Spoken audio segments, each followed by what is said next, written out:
The glass door of the salon felt heavier than it should have been. David stood outside for a moment, looking at his reflection in the polished surface. His jacket was old, sure, but it was clean.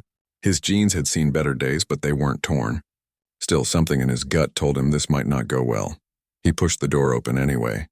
The bell chimed, a delicate sound that seemed too cheerful for what was about to happen. Inside, the salon was nothing like the barber shop he used to go to back home. Everything was white and chrome with mirrors everywhere and those fancy lights that made everything look like a movie set. The air smelled like expensive shampoo and something floral he couldn't quite place. The moment he stepped inside, conversations dropped to whispers. A woman getting highlights glanced at him through the mirror, then quickly looked away.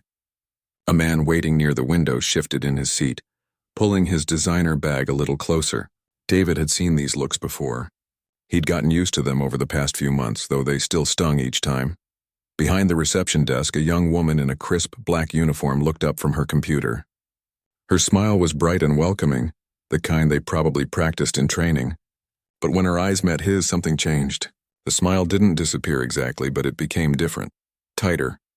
Less real. "Can I help you?" she asked, her voice just a touch cooler than it had been with the customer before him. "I'd like a haircut, please," David said. His voice came out quieter than he intended. He cleared his throat. "Do you have any openings this afternoon?" The receptionist's fingers hovered over her keyboard. She didn't type anything. Instead, she glanced at a colleague who was organizing products on a nearby shelf. The colleague raised her eyebrows slightly, a look that said everything without words. "Did you have an appointment?" the receptionist asked, even though her screen clearly showed the schedule. "No, I was hoping for a walk-in. The sign outside says you accept them." "We do, but—" She paused, her eyes scanning him from head to toe. They lingered on his boots, which were military issue and had definitely seen some miles. "We're quite busy today." David looked around the salon. There were 3 empty styling chairs. Only 4 customers were being served, and 2 stylists were standing around chatting near the back. But he didn't argue. He never argued about these things anymore. "I can wait," he said simply. The receptionist sighed, a small sound that might have been subtle to her but felt loud to David. She clicked her pen a few times, another small gesture that spoke volumes. Finally, she wrote his name on a sticky note rather than entering it into the computer system like she had for everyone else. "Take a seat over there," she said, pointing to the waiting area with her pen. "Someone will be with you when they can." David nodded his thanks and moved to the waiting area. The chairs were the kind that looked more expensive than they were comfortable. He chose one near the window, away from the other people waiting. As he sat down, he noticed the man with the designer bag had moved to a different chair, one that was farther away. He pulled out his phone to check the time. The event tonight started at 7. He'd need to leave here by 5 at the latest to get ready. That gave him plenty of time. He just wanted a clean haircut, nothing fancy, something that would make him look presentable. The minutes ticked by slowly. The receptionist called 2 names, both people who had come in after David. They went to their chairs, chatting happily with their stylists about vacations and weekend plans. David watched without reaction. He'd learned not to show when things bothered him. A woman sitting across from him kept stealing glances. She was dressed in what his mom would have called casual rich, the kind of outfit that looked simple but probably cost more than a month's rent. Her phone was in her hand, but her eyes kept drifting to him over the top of it. Finally, she leaned toward her friend and whispered something. Her friend looked over, not even trying to be subtle about it. They both shook their heads slightly, sharing some silent judgment. The friend whispered back, and they both looked concerned, as if his presence was somehow threatening. David pulled his jacket a little tighter around himself. It wasn't cold in the salon, but suddenly he felt exposed. His hands rested on his knees, and he noticed they had that slight tremor again. It always got worse when he was stressed or tired. He pressed them flat against his thighs, willing them to be still. A young boy came out of the bathroom and started to walk past David's chair. The boy's mother, who had been getting her nails done, suddenly called out, "Christopher, come here, sweetheart. Stay close to Mommy." Her voice had that tight quality parents get when they're trying to sound calm but are actually nervous. The boy changed direction immediately, giving David a curious look as he passed. David tried to smile at the kid, but the mother had already pulled him close, her arm wrapped protectively around his shoulders. She gave David a hard look, the kind that said, "Stay away from my child." That one hurt more than the others. David loved kids. He'd spent so much time working with them, helping them. To be looked at like some kind of threat, like someone dangerous, it cut deep. Another 20 minutes passed. 2 more walk-in customers came in after David. They were both called back before him. One was a teenager who needed a trim before his school dance. The other was a businessman who looked like he'd just come from a golf course. Both were greeted warmly, offered coffee or water, treated like valued customers. David wasn't offered anything. He checked his phone again. The lock screen showed a photo he'd been meaning to change. It was from better times when things were simpler. He swiped it away and opened his messages. There was one from his assistant reminding him about tonight, another from the event coordinator confirming his attendance, a third from an old friend wishing him luck. He was about to put the phone away when he heard his name. Not called out warmly like the others, but stated flatly, almost reluctantly. "David?" He looked up. A stylist stood near the reception desk, her arms crossed, looking at him with an expression that wasn't quite hostile but definitely wasn't friendly. She was young, probably mid-20s, with perfectly styled hair and makeup that looked professionally done. Her name tag said Brittany. David stood up, leaving the magazine he hadn't been reading on the table. He grabbed his jacket from the back of the chair and walked toward her. As he approached, he saw her nose wrinkle slightly just for a second. It was the kind of reaction people have when they smell something unpleasant. Even though David had showered that morning and knew he was clean. "Follow me," she said, turning without waiting to see if he was behind her. David followed, aware of every eye in the salon tracking his movement. He felt like an outsider walking through a country club, someone who didn't belong and everyone knew it. His boots made soft sounds on the polished floor, sounds that seemed too loud in the hushed atmosphere. Brittany led him to a chair in the middle of the salon, not one of the private stations in the back where the earlier customers had been taken. This chair was right in the center of everything, exposed to every watching eye. "Sit," she said, the word clipped and professional but lacking any warmth. David sat down. The leather chair was comfortable, probably the most comfortable thing in the whole place. Brittany swung a black cape around his shoulders with practiced efficiency, clipping it at the back of his neck a bit tighter than necessary. As she did, several other stylists glanced over. One of them caught Brittany's eye and gave her a look of sympathy, as if she'd been given some terrible assignment. Brittany rolled her eyes slightly in response, a gesture David saw clearly in the mirror in front of him. He took a deep breath and settled into the chair, his hands resting on the armrests. The tremor was still there, slight but visible. He hoped she wouldn't notice. He hoped this would be over quickly. He hoped more than anything that he could just get through this with his dignity intact. But as Brittany picked up her scissors and the whispers around the salon grew louder, David had a sinking feeling that his hopes might not be enough. Brittany stood behind David's chair, her scissors catching the light. She hadn't started cutting yet. Instead, she was studying his reflection in the mirror with an expression that made him feel like a problem she needed to solve. "So," she said, her voice loud enough that people at the nearby stations could hear, "what exactly are we doing today?" David met her eyes in the mirror. "Just a trim, please. Nothing complicated. Maybe clean up the sides and back." She made a small sound, something between a hum and a sigh. Her fingers touched his hair briefly, then pulled back quickly. "When was the last time you had this cut?" "About 4 months ago." 4 months? She said it like he'd admitted to something shameful. "You really should be coming in more regularly. Hair needs maintenance." One of the other stylists, a woman with bright red lipstick, glanced over and smirked. Brittany caught her eye, and the two shared a look that said everything. David saw the whole exchange in the mirror.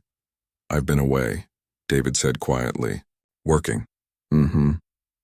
Brittany picked up a comb and ran it through his hair, not gently. When she hit a small tangle, she didn't work through it carefully. She just pulled harder. "Well, there's only so much I can do with this." David winced but didn't say anything. In the mirror, he could see other customers watching.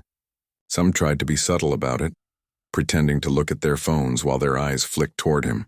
Others just stared openly like he was some kind of spectacle. "You know," Brittany continued, pumping the chair up higher than necessary, making David grip the armrests. "We usually ask people to book appointments in advance, especially for, situations like this. Situations like what? David asked, though he knew exactly what she meant. Brittany didn't answer directly. Instead, she called out to her colleague. Hey, Rachel, don't we have a policy about appointments? Rachel, the one with red lipstick, looked up from the cut she was doing. We prefer appointments, yeah. Makes things easier for everyone. She emphasized the word everyone while looking directly at David. That's what I thought, Brittany said. She finally started cutting, but her movements were rough, impatient. Walk-ins can be so unpredictable. A man in the chair next to David's cleared his throat. He was getting highlights put in, foils covering his head like a strange metal crown. Is everything all right over there? He asked, his tone suggesting he was concerned for Brittany, not David. Oh, we're fine, Brittany said cheerfully. Just doing what we can. She snipped a bit too close to David's ear, making him flinch. Oops, sorry. You moved. David hadn't moved. His hands tightened on the armrests and the tremor got worse. He tried to relax, tried to keep his breathing steady. This was just a haircut. He'd been through so much worse. This shouldn't bother him, but it did. Those hands shaking. Brittany asked, her voice suddenly sharp. You okay? I'm fine, David said. Because if you're sick or something, you really should have mentioned it. We have health codes here. I'm not sick. Rachel had stopped working on her client and was now fully watching. Britt, maybe you should check with management. Make sure it's okay to continue. No, Brittany said, but her voice was uncertain now. I'm sure it's fine. Probably just nerves, right? She looked at David in the mirror. Nervous about getting your hair cut? Before David could respond, an older woman waiting in the reception area spoke up. She'd been watching the whole time, her disapproval written clearly on her face. Excuse me, but is this establishment safe? I have grandchildren and I need to know if there are issues here. The salon went completely quiet. Even the soft background music seemed to fade away. Everyone was looking at David now, not even pretending to mind their own business. Ma'am, there are no issues, the receptionist said quickly, but her voice wavered. Well, I certainly hope not, the woman continued, because I've been coming here for 5 years and I've never seen... She paused, searching for the right words. This type of clientele? David's jaw clenched. His reflection stared back at him, and for a moment he barely recognized himself. When had he become this person? This man that people feared or pitied or looked down on? When had he become someone that mothers pulled their children away from? Look, Brittany said, setting her scissors down with more force than necessary. Maybe we should just do something really simple. Really basic. We have a budget cut option. It's quick, straightforward. Probably more your speed anyway. I asked for a trim, David said, his voice still calm but with an edge to it now. That's all I want. A normal trim. Right, but the thing is, our regular services start at $75. For the full treatment. Are you sure you want to... She trailed off, raising her eyebrows meaningfully. The man with the foils in his hair shifted uncomfortably. $75 seems steep for just a trim, he muttered to his stylist. That's our standard rate, Brittany said defensively. Then to David, so can you afford that? Because I need to know before I continue. We've had issues before with people not being able to pay. David's hands were shaking visibly now, not from fear or nervousness, but from the effort it was taking to stay calm. To not walk out, to not respond with the anger that was building inside him. He'd dealt with life and death situations. He'd made decisions that affected people's entire futures. And here he was, being treated like he couldn't afford a haircut. I can pay, he said quietly. Cash or card? Brittany pressed. Card. We'll need to see it first. Before I finish. Just to make sure it goes through. That was it. That was the line. David had been patient, had endured the looks and the comments and the judgment. But asking to see his card before finishing, treating him like a thief, that was too much. No, he said. Brittany blinked. Excuse me? No, you'll see my card when I'm ready to pay. Just like every other customer here. A flush crept up Brittany's neck. I'm just trying to follow policy.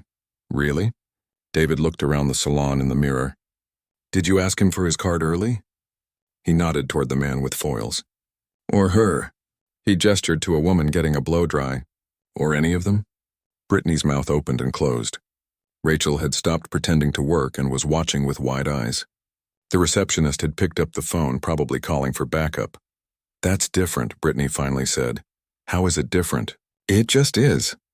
Look, I don't make the rules. I'm just trying to do my job here. And honestly, You're making this really difficult. If you're going to be uncooperative, maybe you should just leave. I haven't been uncooperative. I asked for a simple haircut and offered to pay your price. That's it. An older man who'd been reading a magazine in the waiting area stood up. He was tall, well-dressed with the kind of presence that made people listen. "Young lady," he said to Brittany, "I've been sitting here for 15 minutes and I've watched how you've treated this gentleman." "It's disgraceful." Brittany spun around. "Sir, with all due respect, this doesn't concern you. It concerns me when I see someone being treated poorly in an establishment I'm considering using." "What kind of business is this?" "We treat all our clients with respect," the receptionist interjected, hurrying over. "That's clearly not true," the man said. He looked at David. "I apologize on behalf of decent people everywhere. This is wrong." David nodded his thanks, but he felt numb now. The anger had burned through him and left behind something hollow. "Can you just finish the cut?" he asked Brittany. She looked flustered now, aware that she'd been called out. Aware that other customers were watching with different expressions now, some uncomfortable, some disapproving of her, not him. "Fine," she muttered. She picked up the scissors again and continued cutting, but faster now, less careful. She wasn't trying to do a good job anymore. She was just trying to get him out of her chair. Snip, snip, snip. Hair fell around the cape. She didn't ask if the length was okay. Didn't show him the back. Didn't do any of the things she'd done for the customers before him. "There," she said after what couldn't have been more than 5 minutes. "All done." David looked at his reflection. The cut was uneven, rushed, clearly done without care. But he didn't complain. He just wanted this to be over. "How much?" he asked. $75. He reached for his wallet, pulled out his card. It was black, the kind that banks give to people with significant accounts. Brittany's eyes widened slightly when she saw it, but she didn't say anything. She took it to the register, her movement stiff. The card went through without a problem. Of course it did. As Brittany brought back the receipt for him to sign, the front door of the salon opened. A woman in an expensive suit walked in, holding a tablet, her face focused on whatever she was reading. She looked like she owned the place, moved with that kind of authority. She glanced up from her tablet and her eyes landed on David in the chair. Her face changed completely. The color drained from her cheeks. Her hand flew to her mouth. "Oh my God," she whispered. Everyone in the salon turned to look at her, then back at David, then back to her. The woman's hands were shaking as she lowered the tablet. On the screen, clearly visible to those nearby, was a photo. A photo of David in a suit, smiling, looking nothing like the man currently sitting in the salon chair. And underneath the photo, a name and title that made Brittany's face go white. The woman started walking toward them, her heels clicking on the floor, each step heavy with urgency. Something was about to change, something big, and everyone in that salon was about to learn a lesson they'd never forget. The woman in the expensive suit moved quickly across the salon floor, her heels clicking like a countdown. Her name was Catherine, and she owned this place. She'd built it from nothing 12 years ago, and she knew every client, every appointment, every detail of how things should run. Right now, her face showed pure panic. "Dr. Thompson," she said breathlessly as she reached David's chair. Her voice cracked slightly on his name. "I am so sorry. I didn't know you were here. I was in my office going over tonight's event and I saw your photo on the guest list and—" She stopped, looking at Brittany, then at David's reflection in the mirror. "What happened?" The salon had gone dead silent. The background music that had been playing seemed to have stopped. Or maybe everyone was just so quiet that it couldn't be heard anymore. Every eye was fixed on this unfolding scene. Brittany's face had gone from white to red. "Guest list?" "What guest list?" Catherine ignored her. She was still looking at David, her eyes taking in the uneven haircut, the cape still around his shoulders, the tightness in his jaw. "Please, Dr. Thompson, I apologize. This is completely unacceptable. If I had known you were out here, I would have personally—" "Dr. Thompson?" Brittany repeated, her voice barely a whisper. The scissors were still in her hand and they'd started to shake. An older woman in the waiting area, the same one who'd been silent during most of David's ordeal, suddenly stood up. Her magazine fell to the floor. Her hand went to her chest and tears immediately filled her eyes. "David," she said, her voice trembling. "Dr. Thompson? Is that really you?" David turned in his chair to look at her properly. Recognition flickered across his face. Mrs. Patterson? The woman let out a sound that was half sob, half laugh. She started walking toward him, moving faster than someone her age probably should. Oh my God, it is you." Catherine stepped back, confused now as Mrs. Patterson reached David's chair. The older woman's hands were shaking as she reached out, then stopped, unsure if she should touch him. Tears were streaming down her face. "You saved her," Mrs. Patterson said. "You saved my granddaughter. Do you remember? Little Sophie. She was 8 years old, and they said there was nothing they could do. They said we should say goodbye. But you didn't give up." David's expression softened. "Sophie Patterson. Of course I remember. How is she?" "She's alive because of you," Mrs. Patterson said, her voice breaking. "She's thriving. She's playing soccer now, soccer. The doctor said she'd never run again, and now she's playing soccer." The woman was openly crying now, not caring that everyone was watching. "You worked on her for 11 hours. 11 hours straight. The nurses told us you wouldn't leave, wouldn't take a break, wouldn't let anyone else take over." The man with the foils in his hair had pulled out his phone. His fingers moved quickly across the screen, typing something into a search engine. His eyes went wide. "Oh my God," he muttered. Rachel, the stylist with red lipstick, had moved closer. "Dr. Thompson? You're a doctor?" "He's not just a doctor," the man with the foils said, his voice loud in the quiet salon. He was reading from his phone now. "He's a pediatric cardiac surgeon. He's won awards. Oh wow. It says here he's developed new surgical techniques for children with congenital heart defects. He saved hundreds of kids." Brittany made a small choking sound. The scissors slipped from her hand and clattered on the floor. Catherine picked up her tablet with shaking hands and turned it so others could see. On the screen was an event page for tonight's charity gala. Right at the top was David's photo, professional and polished in a suit and tie. The caption read, "Guest of honor Dr. David Thompson, recipient of this year's Humanitarian Award for his work, establishing free cardiac clinics in underserved communities. Tonight's gala is raising money for veteran health care," Catherine said, her voice thick with emotion. "Dr. Thompson is being honored for his service. He spent 6 years as a military surgeon, 3 tours overseas. He performed surgeries in combat zones. She looked at David, then at Brittany. "And you treated him like trash." Brittany was backing away now, her hand over her mouth. "I didn't know. You didn't need to know," the older man who'd defended David earlier said firmly. He'd stood up and moved closer too. "You should treat everyone with respect. Everyone, whether they're a decorated surgeon or someone just trying to get by. That's basic human decency." Mrs. Patterson was still crying, but she was smiling too. She reached out and gently touched David's shoulder. "I've prayed for you every single day since Sophie's surgery. Every single day.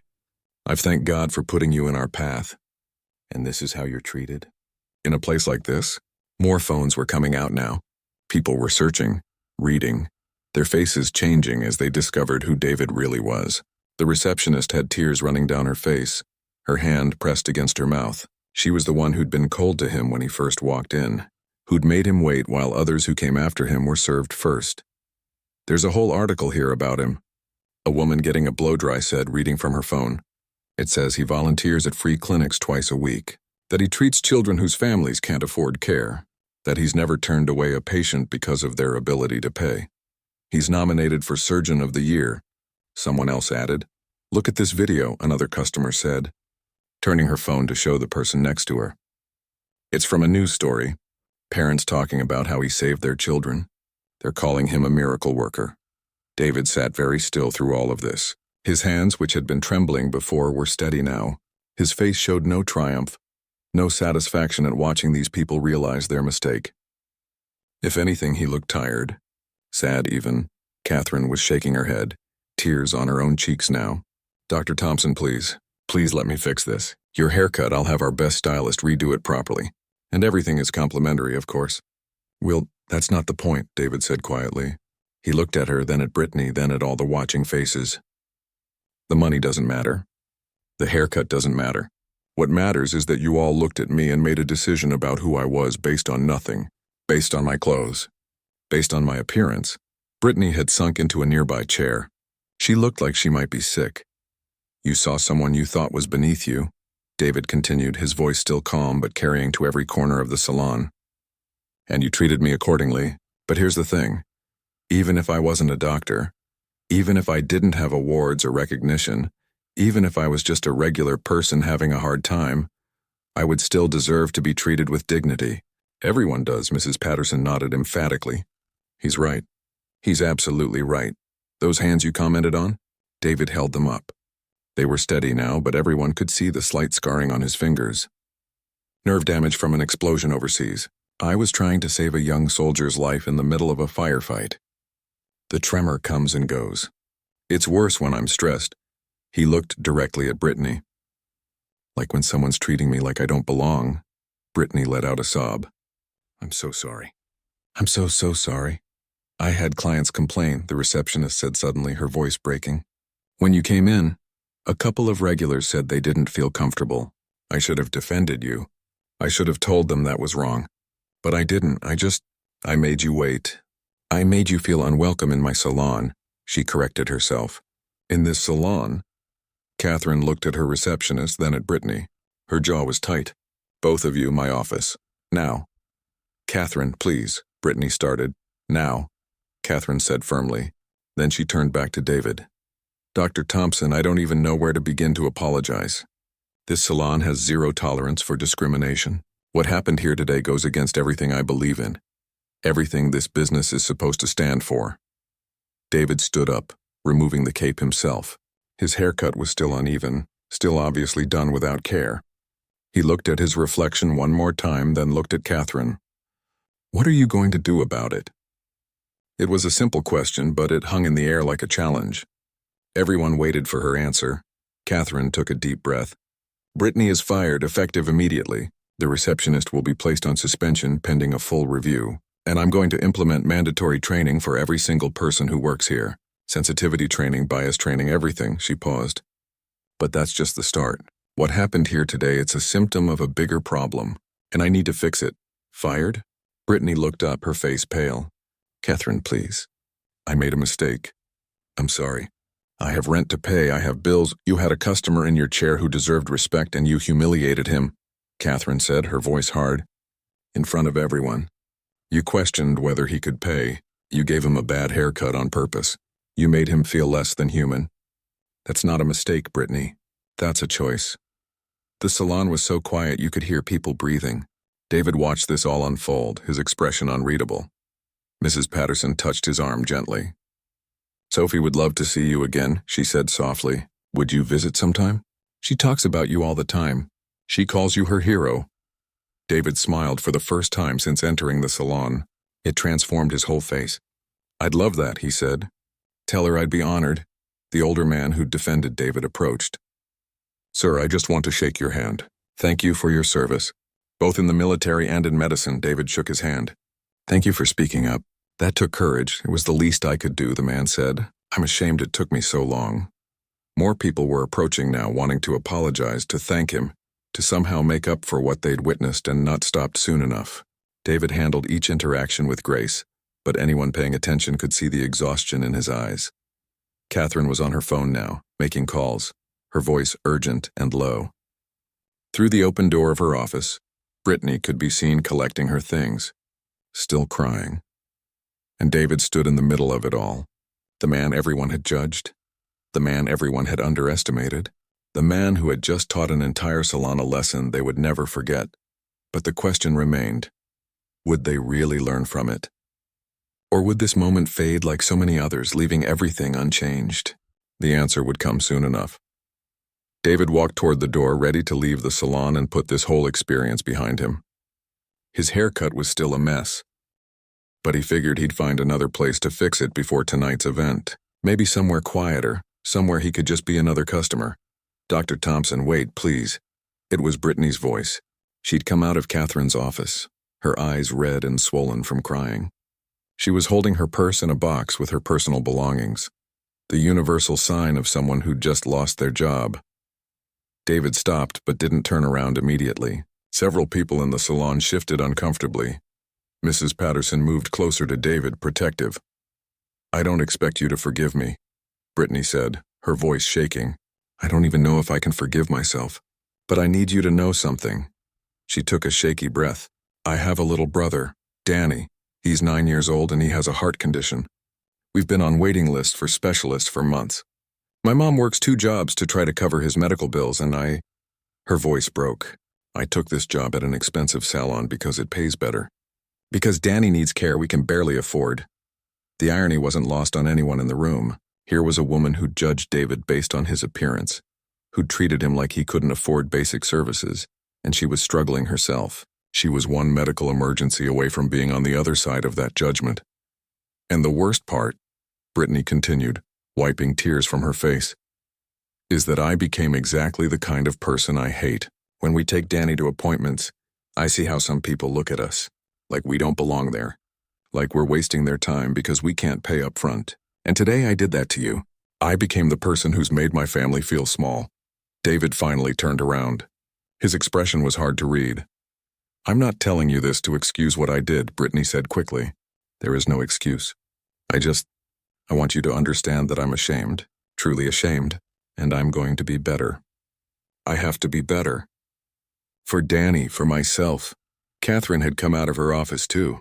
She looked at Brittany, then at David. Dr. Thompson, I meant what I said. Brittany's employment here is terminated, but... She paused, seeming to wrestle with something. I wonder if I could ask for your guidance on something. What kind of guidance? David asked. This situation, what happened today, it's opened my eyes to problems I should have seen before. My staff needs proper training, yes. But more than that, this business needs to reflect the values I thought it already had. Catherine's hands twisted together. I want to do something meaningful, something that actually makes a difference. Not just for appearances, but because it's right. A young man who'd been quiet this whole time spoke up. He was one of the other stylists, had been watching everything unfold from his station. Catherine, I have an idea. What if we offered free services to veterans? Like 1 day a month or something? Catherine's eyes lit up. Yes, that's exactly the kind of thing I'm talking about. Make it weekly, Mrs. Patterson said firmly. These men and women served our country. They deserve more than 1 day a month. You're right, Catherine said, nodding. She pulled out her phone and started making notes. Weekly appointments for veterans, free of charge, and not just haircuts. The full service, whatever they need. David watched this unfold with a complicated expression. That's generous, he said carefully. But veterans don't want charity. They want respect. They want to be treated like everyone else. Then we treat them with respect and give them free services, Catherine said. It's not charity. It's gratitude. Rachel, the stylist with red lipstick who'd smirked at David earlier, stepped forward. She looked embarrassed but determined. I'll volunteer my time, she said. For the veteran services, no pay. I'll donate my hours. Me too, said the young male stylist. One by one, other staff members volunteered. The receptionist, still in tears, raised her hand. I'll coordinate the appointments. Make sure every veteran who comes in is treated like the VIP they are. Catherine looked at her. You're suspended, remember? Then I'll volunteer while I'm suspended, the receptionist said firmly. I need to make this right. David's expression softened slightly. He looked at each of them. These people who an hour ago had treated him so poorly, who were now trying to figure out how to be better. There's something else you could do, David said quietly. Something that would mean more than free haircuts. Everyone leaned in, listening. Education, David said.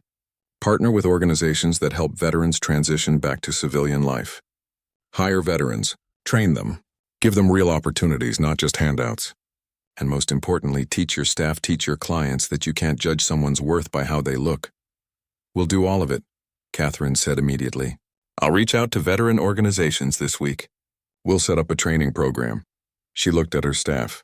And the sensitivity training starts next week. Everyone participates. No exceptions. Brittany was still standing there, holding her box of belongings. Dr. Thompson, she said hesitantly. My brother Danny. His condition, it's something called... I don't even know how to pronounce it. Tetralogy of Fallot? David's entire demeanor changed. He knew that condition. He'd treated it dozens of times. How old is he? 9. We've been trying to get him seen by a specialist, but the wait times are so long and insurance keeps denying things and... Brittany's voice cracked again. I'm sorry. I shouldn't be bothering you with this. Not after what I did. David was quiet for a long moment. Everyone in the salon held their breath. "Give me your phone," he said finally.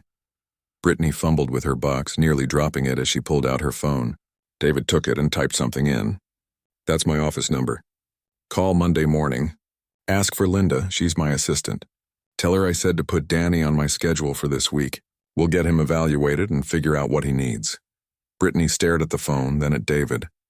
I can't ask you to do that. Not after... You're not asking. I'm offering. Kids with tetralogy of Fallot, they can't wait months for care. The longer it goes untreated, the more complicated it becomes. He paused. "And Brittany, when you bring Danny in, you'll be treated with respect. Everyone in my office will treat you with respect. Because that's what people deserve. All people." Brittany broke down completely. She was sobbing now, her box abandoned on a chair as she covered her face with her hands. Rachel moved to her side, putting an arm around her shoulders. "I don't understand," Brittany said through her tears. "Why would you help me? After what I did?" "Because Danny didn't do anything wrong," David said simply. "And because maybe you'll remember this the next time you're tempted to judge someone. Maybe you'll treat the next person better than you treated me." Mrs. Patterson was crying again, too.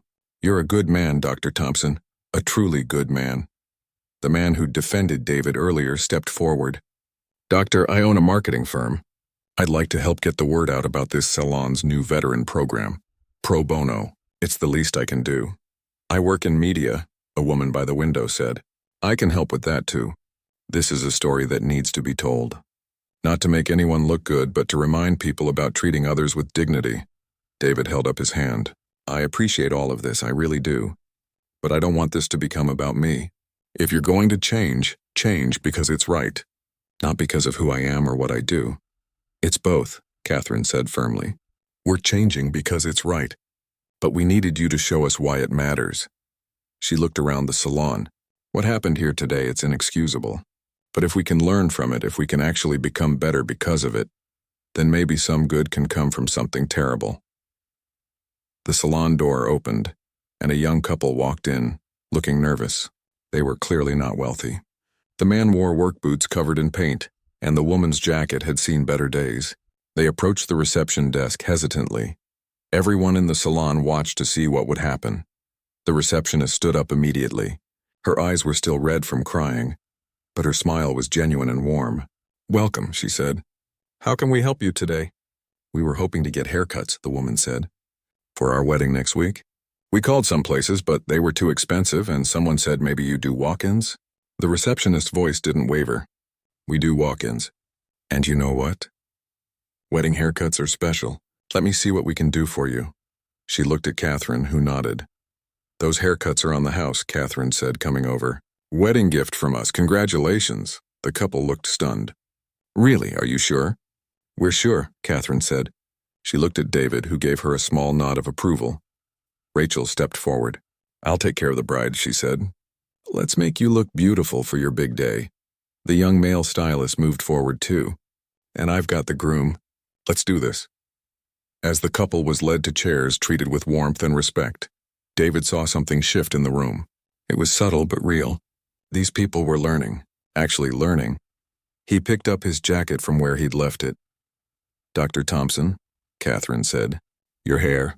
At least let someone fix what Brittany..." "What happened, please, our best stylist, anything you want. Or if you'd prefer, I can personally..." David looked in the mirror one more time at his uneven haircut. Then he smiled, a real smile. "You know what? I think I'll keep it like this. At least for tonight. But the gala," Catherine started. "The gala is about helping veterans get the care they need. I think showing up with this haircut, telling this story, might actually drive that message home better than any speech I could give." He headed for the door, then stopped and turned back.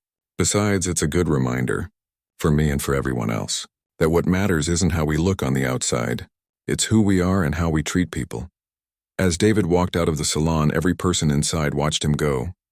They'd come in that day thinking they knew how the world worked, who mattered and who didn't, who deserved respect and who could be dismissed. They were all leaving with a different understanding, and that, more than any apology or any program or any promise, was the real change that had happened in that salon. The question now was whether it would last. The ballroom was packed that evening. Crystal chandeliers hung from the ceiling. casting warm light over tables draped in white linens. Men in tuxedos and women in elegant gowns mingled, holding champagne glasses and talking in that polished way people do at charity events. This was the kind of gathering where everyone looked perfect, where appearances mattered, where everything was carefully orchestrated. David stood near the back entrance, adjusting his tie. His suit fit him well, custom-made years ago for occasions like this. But his hair was still a disaster. The uneven cut Brittany had given him was obvious under the bright lights. Several people had already done double takes when they saw him. His assistant, Linda, rushed over, her eyes widening when she saw his head. "Dr. Thompson, what happened? Did you not have time to get to the barber?" "I got to a barber," David said with a slight smile. "It's a long story. Well, we have 20 minutes before you go on stage. I can find someone. Maybe there's a stylist in the building who can—" "Leave it," David said gently. "Trust me, it's fine this way." Linda looked doubtful but nodded. She knew better than to argue with him when he had that tone. "Okay, the event coordinator wants to go over your speech one more time, and there are some people who'd like to meet you before the ceremony starts." David followed her through the crowd, shaking hands, accepting congratulations, making small talk. But he noticed something. People's eyes kept drifting to his hair. They were too polite to say anything directly, but he could see the questions on their faces. Why would someone being honored at a prestigious event show up looking like this? A reporter from a local news station approached with a cameraman. "Dr. Thompson, can we get a quick interview before the ceremony?" "Of course," David said. The camera light came on and the reporter smiled her professional smile. "Dr. Thompson, you're being honored tonight for your humanitarian work and your service to veterans. How does it feel?" "It's humbling," David said. "But the real heroes are the people who inspire this work. The families who trust me with their children's lives. The veterans who've sacrificed so much for this country." "Can I ask?" the reporter said, glancing at his hair. "Is there a story behind your haircut?" David's smile widened. "Actually, yes. And I think it's a story worth telling." Over the next few minutes, David recounted what had happened at the salon. He didn't mention names or the specific location, but he told the truth about how he was treated, about the judgment he faced, about the assumptions people made. The reporter's professional demeanor cracked. Her eyes got shiny with emotion.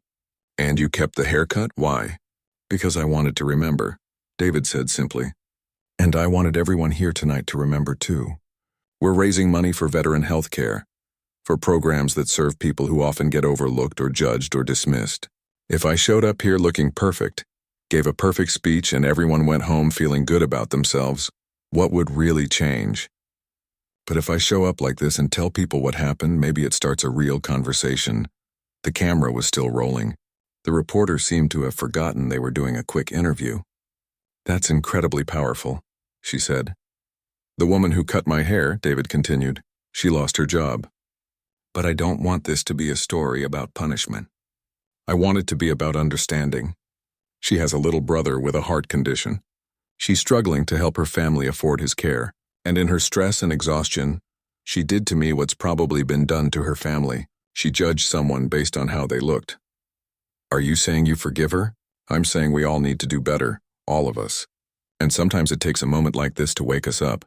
The interview ended and word spread quickly through the ballroom. People pulled out their phones, probably searching for the story that would already be going viral online. David could hear the whispers, see the pointing. But now it was different. Now people weren't just looking at his bad haircut. They were looking at what it represented. Catherine appeared in the crowd. She'd been invited to the gala as one of the sponsors, though she'd almost not come after what happened that afternoon. She looked nervous as she approached David. "Dr. Thompson," she said quietly, "I heard you're telling people what happened at my salon." "I am," David confirmed. "Are you going to name us? The business?" David considered this. "Do you want me to?" Catherine took a deep breath. "Yes, I think I do. Not because I want publicity, but because we should be held accountable. And because we're going to do better. We started today. The veteran program, the training, all of it. We're not waiting. We're starting right now." "Then I'll mention it," David said. "But I'll also mention that you're making changes. That you're trying to turn something wrong into something right." Tears welled up in Catherine's eyes. "Thank you. That's more grace than we deserve. Mrs. Patterson found David in the crowd too. She wasn't alone. She had a young girl with her, maybe 10 years old, with bright eyes and a huge smile. Sophie, David said, recognizing her immediately. Look at you. You've grown so much. Sophie threw her arms around him in a hug. Dr. Thompson, Grandma said you were going to be here. I made you something. She pulled out a drawing from her backpack. It showed a stick figure doctor with a cape, standing next to a smaller stick figure girl with a heart drawn on her chest. That's you, Sophie said, pointing at the caped figure. You're my superhero. David crouched down to her level. You know what, Sophie? You're the superhero. You were so brave through everything. You fought so hard. I just helped a little bit. Grandma told me what happened to you today, Sophie said, her face serious. That people were mean to you because of how you looked. That's not fair. You're the nicest, most wonderful person in the world. Some people made a mistake, David said gently. But you know what? They learned from it. They're going to be better now. And that's what matters. Not the mistake, but what we do after. Sophie thought about this, then nodded. Okay, but I'm still mad at them for being mean to you. David laughed. That's fair. The ceremony began shortly after. David sat at a table near the front with other honorees and distinguished guests. When it was time for him to receive his award, the MC gave a long introduction, listing his accomplishments, his service record, his contributions to medicine and veteran care. Then David walked onto the stage, his uneven haircut visible to everyone in the room and everyone watching the live stream online. He accepted the Crystal Award, shook hands with the presenting officials, and stepped up to the microphone. The room went quiet. Thank you for this honor, David began. I'm standing here tonight looking a little rough around the edges. A ripple of laughter went through the crowd. There's a reason for that, and I want to share it with you. For the next 10 minutes, David told the story. Not to shame anyone, but to illuminate something important. He talked about how we all make snap judgments, how we all have biases we don't realize we carry.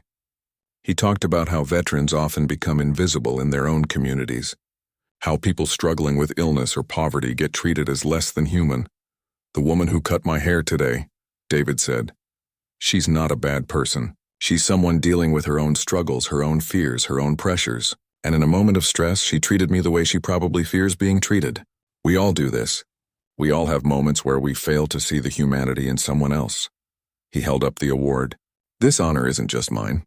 It belongs to every veteran who's been overlooked, every patient who's been dismissed, every person who's been judged by their appearance instead of their character. And it belongs to everyone who's willing to do the hard work of changing, of being better, of treating every single person with the dignity they deserve. The room erupted in applause. People were standing, some crying, all moved by his words. But David wasn't finished. I want to announce something tonight. Next week, I'm opening 2 new free clinics. One specifically for veterans and their families. Another for children whose families can't afford cardiac care, because healthcare isn't a privilege, it's a right. And no one should be turned away because of their circumstances. More applause. Louder this time. And to the woman who cut my hair today, David said, looking directly at the camera, bring your brother Danny in on Monday. We're going to take care of him, not because of what happened today, but because that's what we do. We take care of each other. The standing ovation lasted for minutes. People weren't just applauding David's work or his words.